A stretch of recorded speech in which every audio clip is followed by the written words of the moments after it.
One of the biggest problems for the Romanian Workers' Party, the Communist, was to find workers for their workers' paradise, because 75% of the 60 million inhabitants of Romania were peasants working the fields, and they were not at all thinking about becoming workers. They wanted to be peasants. So they did two things. They created all this heavy industry everywhere in the country, and the young people from the countryside had to work there. There was not a choice.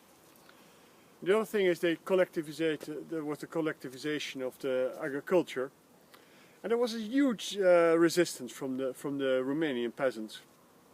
Quite soon 80,000 peasants were in prison or in camps because they resisted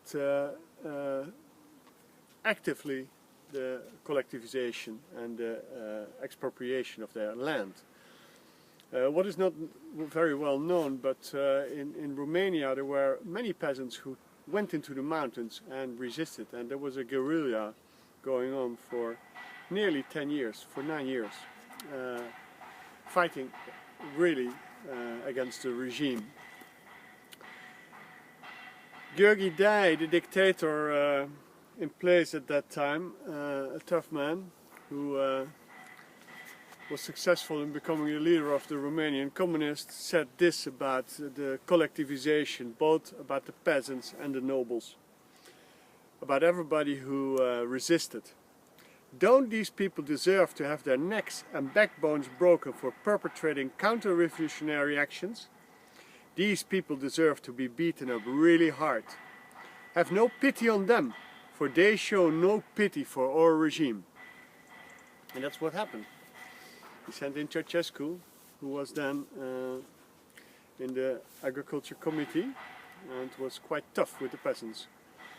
So a lot of people ended up working in this kind of industry, this kind of heavy industry that's everywhere and mostly now empty.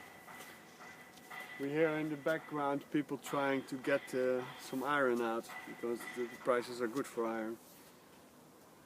I visited a man who researches the Securitate archives, and he told me this. The Communist Party had mountains of work to do in those days before it could press ahead with the process of Stalinization. It would have to undermine the existing society. Traditions needed to be ripped out root and branch. The elite needed to be destroyed, and no sign of its values could be allowed to remain, whether physical or symbolic.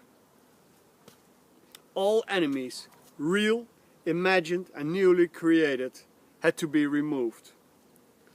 Virgilio is right. Depriving people of their financial capital, estate, houses, money, jewelry, paintings, everything they possessed was not enough. Social and cultural capital needed to be destroyed too. So the nobles were deported as a way of unraveling the social fabric, exiled to workplaces where they knew no one. To destroy their cultural capital, as many libraries and family archives as possible were burned, as happened to those of the Mikes, Kemény and Bánffy families and at Erzsébet T's castle. The most tangible things were destroyed. A definitive and permanent wall had to be built between past, present and future. Then the old world could live on only in people's head or in stories. And the sad thing is that they were quite successful.